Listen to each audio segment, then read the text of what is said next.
Now, the Zimborders Consortium recently signed a concession agreement linked to the award of a contract valued at approximately $240 million by the Zimbabwean government for a major expansion and upgrade of the Beitbridge border post, the country's busiest inland port of entry and one of the region's key transit points.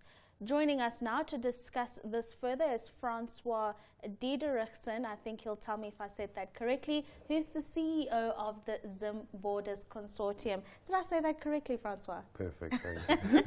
Many thanks for joining us this afternoon. I think a brilliant piece of investment for Zimbabwe at a critical time for their economic growth. And I just want to get a sense from you as to the opportunities this will provide. Well, in terms of our project specifically, as you said in the introduction, it's a very important entry and export point for Zimbabwe, but also for the entire north-south corridor for transit traffic and in-transit traffic moving through Zimbabwe to its neighboring countries. So it's a long overdue process. The border hasn't had attention for a long, long time. We're embarking on a full upgrade and modernization thereof, which will ease the flow of people, but also goods and services across the border.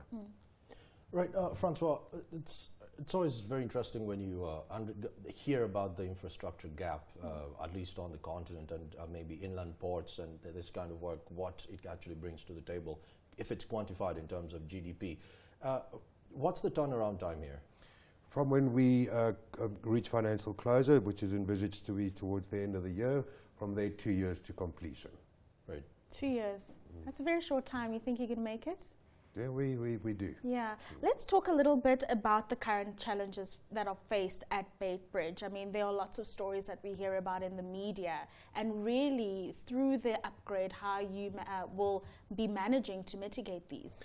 There'll be challenges all the way through and even after. It's a tricky job in the sense of it's not a site we can shut down. It needs to remain functional whilst we're doing the upgrade and the modernization thereof. So it will be sort of scheduled work, etc. Obviously, there has been a lot of illegal activities taking place there. These will have to be stopped. I'm sure that will upset some people along the way, but we'll deal with the problems as they come.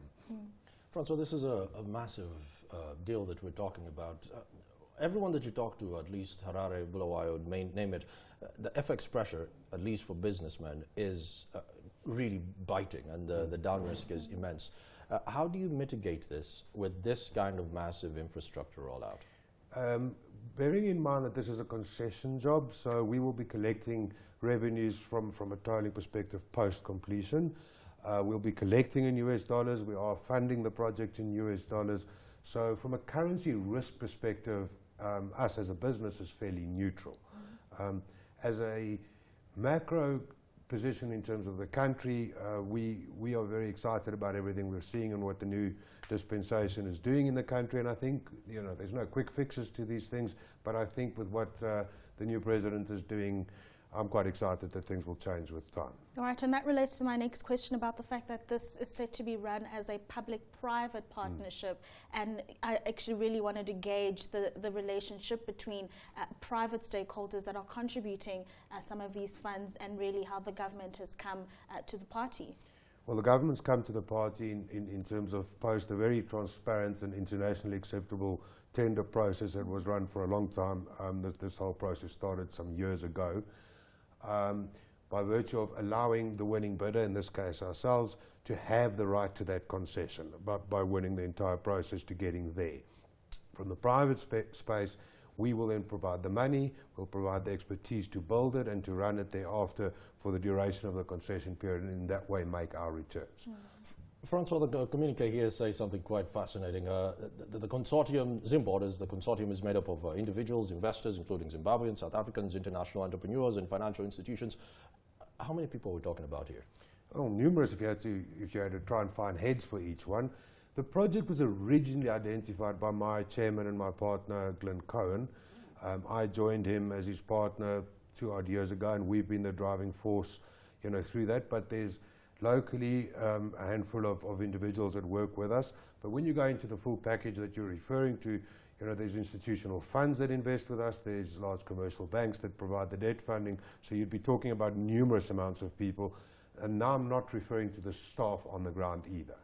Talk very briefly about your view on the democratic dispensation after the elections. We did see a little bit of violence coming through, and I think people are wary of how they will go, despite the fact that it's a new democratic party that we are seeing post-Mugabe. So your views on the ease of doing business in Zimbabwe post this stage?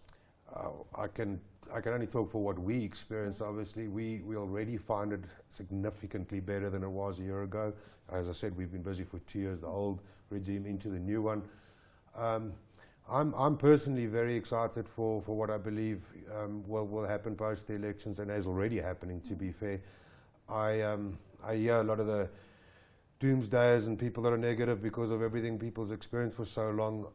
I think it's an exciting time, and it's a change that's going to do not just Zimbabwe great, I think the whole region.